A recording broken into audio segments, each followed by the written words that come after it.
Selamat siang pemirsa, beragam informasi ekonomi terkini termasuk perkembangan sensus ekonomi akan kami hadirkan dalam kabar pasar selama 30 menit ke depan. Bersama saya Florentia Anindita, inilah kabar pasar selengkapnya.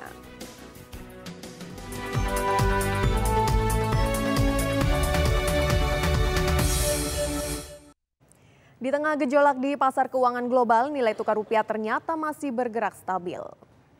Hari ini kurs tengah rupiah yang dirilis Bank Indonesia berada di posisi 13.337 per dolar Amerika Serikat atau melemah 1 poin dibandingkan dengan posisi kemarin. Hari ini nilai tukar rupiah ikut tertekan pelemahan mata uang di negara-negara berkembang. Namun pelemahan rupiah tertahan oleh derasnya aliran dana masuk ke Indonesia. Meski investor global menghindari negara berkembang secara umum, posisi Indonesia dinilai cukup kuat karena ketergantungan terhadap ekspor yang relatif rendah.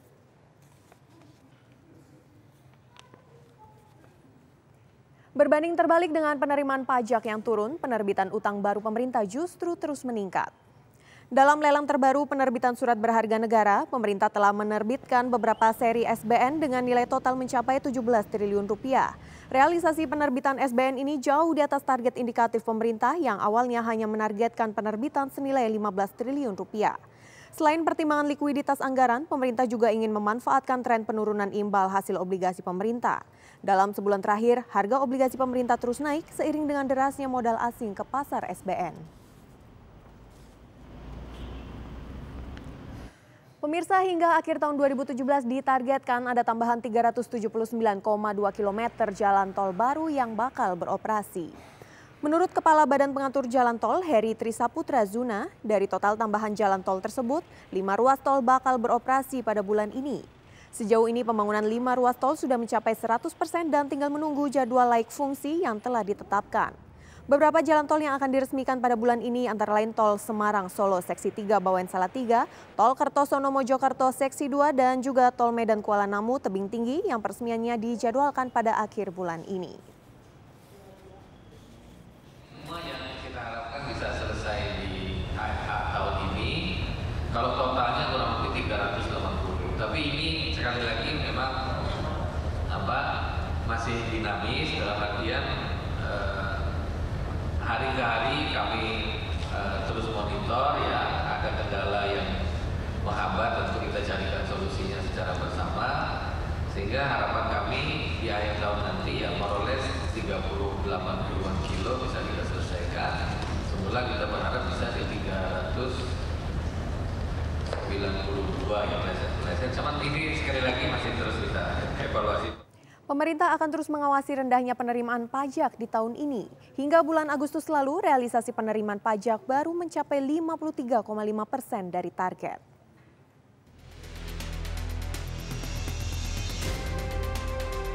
Setelah berakhirnya program pengampunan pajak, realisasi penerimaan pajak ternyata masih tetap rendah.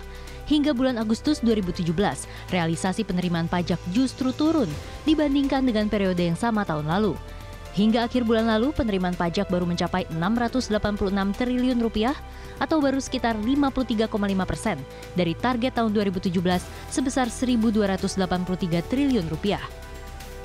Menteri Keuangan Sri Mulyani mengatakan turunnya penerimaan pajak ini akibat tidak adanya lagi penerimaan dari uang tebusan teks amnesti.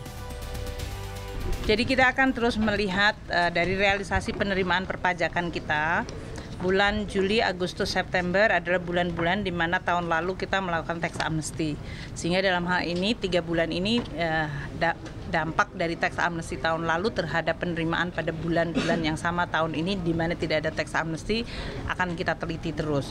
Karena ini kemudian tidak bisa dilakukan perbandingan apple to apple. Karena tahun lalu bulan Agustus dan nanti September itu penerimaan dari sisi tax amnesty itu mengalami peningkatan yang sangat besar.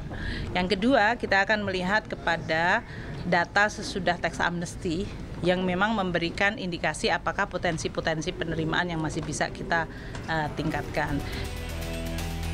Meski penerimaan pajak masih rendah, Kementerian Keuangan menilai penerimaan pajak dari sejumlah sektor masih cukup baik, terutama dari penerimaan pajak penghasilan (PPH) maupun dari pajak pertambahan nilai atau PPN. Dari Jakarta, Wahyu Jaju, Doni Aditya, TV One mengabarkan.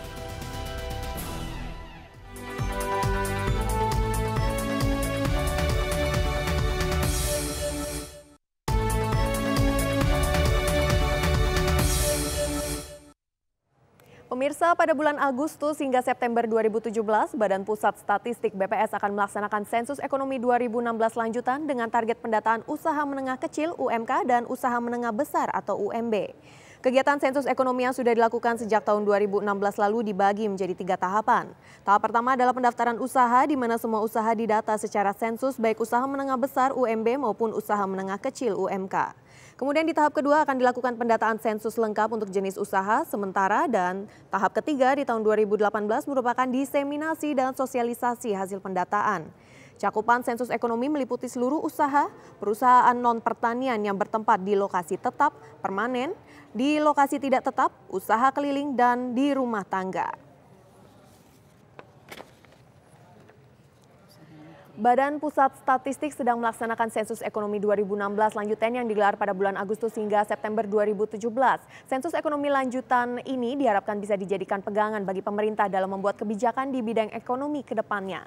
Data SE 2016 lanjutan juga bisa dimanfaatkan bagi kalangan pebisnis sebagai acuan dalam pengembangan usaha. Para pebisnis baik usaha mikro kecil UMK dan usaha menengah besar atau UMB diminta berpartisipasi dalam sensus ekonomi 2016 lanjutan ini. Dan pemirsa, untuk membahasnya lebih lanjut, di studio kami telah hadir Ibu Yunita Rusanti, Deputi Bidang Statistik Distribusi dan Jasa BPS. Ibu, selamat sore. Selamat sore, Mbak Iya, terima kasih sudah hadir di sini. Ibu, ini kemarin sensus ekonomi 2016 sesungguhnya sudah dilaksanakan pada tanggal 1 sampai 31 Mei 2016. Hasilnya seperti apa, Bu? Ya, dari hasil pelaksanaan 2016 itu kan dilakukan pendaftaran, jadi listing keseluruhan. Ada sebanyak 26,7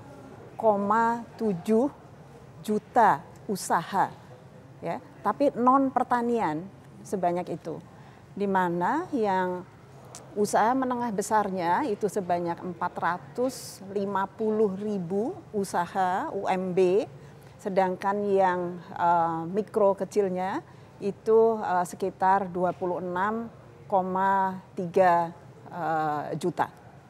Ya. Ini adalah data seluruh Indonesia ya, Bu, ya? Seluruh Indonesia, tapi non pertanian. Karena kalau non pertanian sudah dicakup melalui pelaksanaan sensus pertanian tahun 2013 yang lalu. Nah, untuk saat ini kan BPS sedang melaksanakan sensus ekonomi 2016 lanjutan ya, Bu. Lanjutannya dilakukan sekarang, yaitu pendataan UMK dan UMB 2017. Data apa saja sih, Bu, yang ingin diperoleh dari UMK dan UMB ini? Ya. Selain data pokok, ya, nama, lalu kegiatan apa yang dilakukan, lalu produksi utama. Nah, kalau yang sekarang memang lebih detail dibandingkan dengan pelaksanaan yang 2016 yang lalu. Karena 2016 yang lalu sifatnya pendaftaran.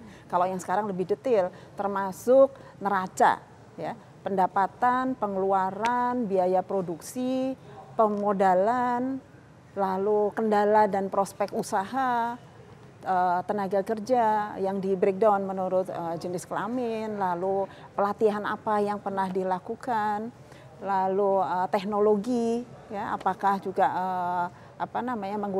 melalui elektronik karena e-commerce itu ya, untuk menjaring itu.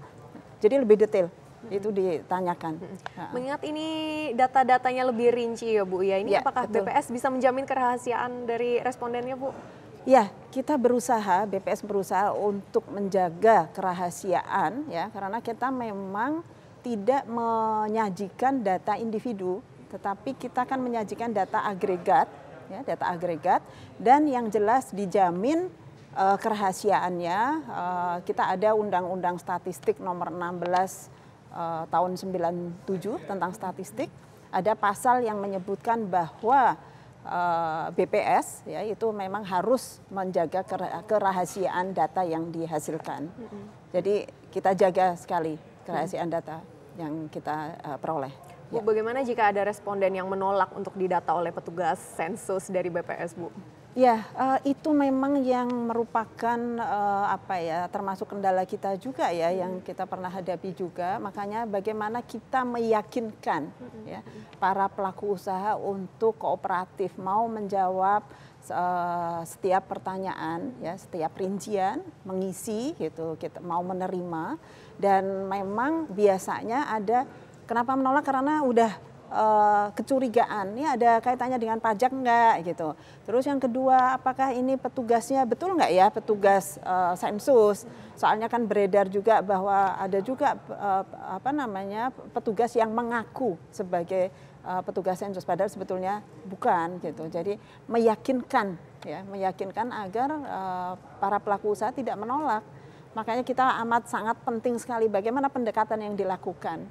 Makanya kita upaya juga BPS agar semudah mungkin ya kita dengan berbagai cara, tidak hanya melalui direct interview ya, tetapi juga secara elektronik. Kalau memang pelaku usaha ingin, memungkinkan nggak kalau kita mengirimkan data menggunakan Excel atau lewat email atau web based gitu secara online, kita persiapkan semuanya agar memudahkan.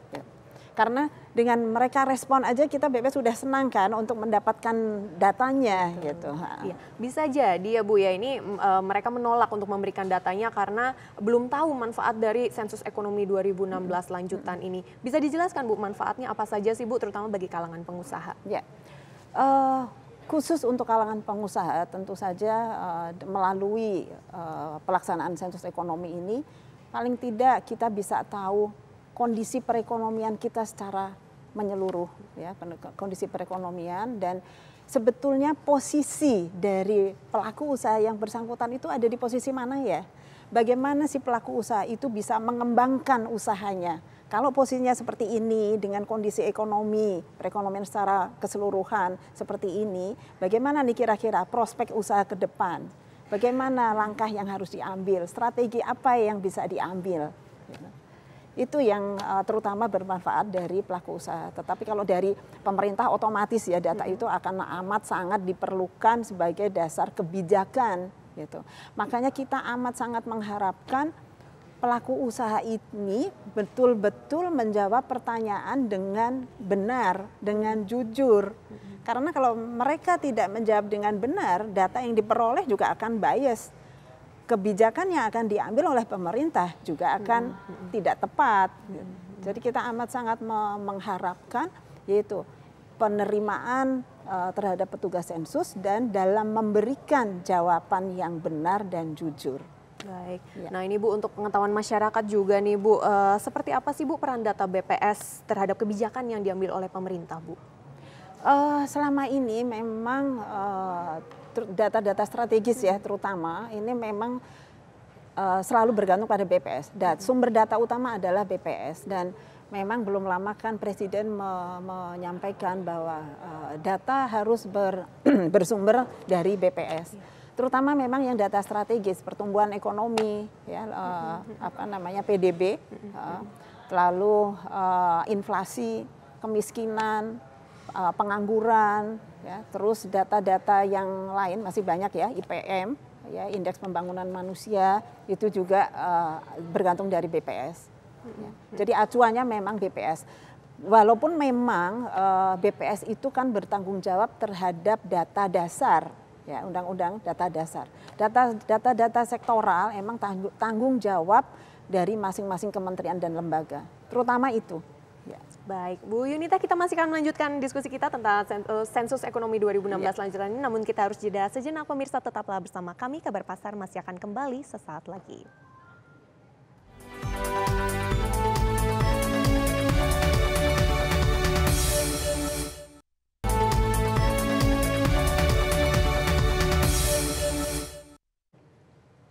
Anda kembali dalam Kabar Pasar, pemirsa, dan kita masih akan melanjutkan diskusi kita tentang sensus ekonomi 2016 lanjutan yang dilaksanakan oleh BPS bersama Ibu Yunita Rusanti. Ibu, ini selain sensus ekonomi 2016 lanjutan, bulan September ini tepatnya tanggal 26 ternyata adalah Hari Statistik Nasional ya Bu ya. Nah, betul. Bagaimana ini peran BPS dalam perstatistikan nasional saat ini sih Bu?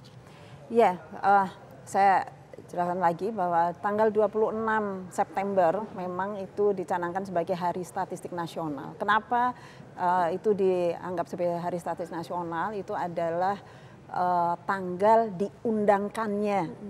diundangkannya Undang-Undang Nomor 7 Tahun 60 tentang statistik. Jadi itu kita canangkan sebagai Hari Statistik. Nah, perkembangan perstatistikan ya, kita bersyukur, saya terutama bersyukur teman-teman di BPS bahwa BPS ini semakin eksis, ya, baik di nasional maupun internasional, dan kita tidak kalah di internasional itu karena kita selalu menjaga yaitu kepercayaan, walaupun memang masih belum optimal, ya, banyak hal yang masih merupakan PR kita. Kita mempunyai moto, ya, BPS, better, ya, cheaper, faster, ya, dan easier. Itu moto kita. Jadi bagaimana ya ini menjaga kualitas, bagaimana para pengguna data itu dapat memperoleh data dengan cepat, dengan mudah, ya, dengan tanpa bayar kalau bisa, ya, dan yaitu cepat, easier, faster, cheaper, ya, itu yang kita Ibu dapat. melihat apakah masyarakat Indonesia saat ini sudah sadar statistik belum sih, Bu? Harapannya memang semua sadar statistik, tetapi memang perkembangan sekarang masih ada, ya, masyarakat yang memang belum sadar statistik. Ya. Dibandingkan dengan negara-negara lain, memang, ya, terutama negara maju lebih sadar statistik. Nah, terutama memang daerah-daerah di pedesaan, gitu ya. Makanya penting ditumbuhkan kesadaran statistik, kebutuhan akan statistik itu dari level katakan pendidikan terendah, tapi dengan cara yang simpel. Bagaimana ya kita mulai menggunakan data statistik, apalagi di dalam pengambilan keputusan, di dalam evaluasi kebijakan, evaluasi kegiatan, gitu. Jadi penting ditumbuhkan dari mulai level terendah, gitu, agar kita terbiasa. Oh ya, ini penting data ini, gitu. Kita perlu mengumpulkan data ini karena ya kepentingannya masih belum banyak yang tahu, ya, Bu, ya. Iya, Bu, hanya ini, kalangan tertentu biasanya. Ini masyarakat juga belum banyak yang tahu bahwa ternyata BPS kita itu masuk dalam 10 kantor statistik terbaik dunia, ya, Bu, yaitu termuat dalam buku 123 prestasi Indonesia yang mengguncang dunia. Nah, ini seperti apa sih, Bu, BPS ini prestasinya, mungkin dalam kecepatannya merilis angka, dalam bahkan juga dijadikan acuan bagi negara-negara lain untuk belajar tentang statistik di BPS, seperti apa sih, Bu?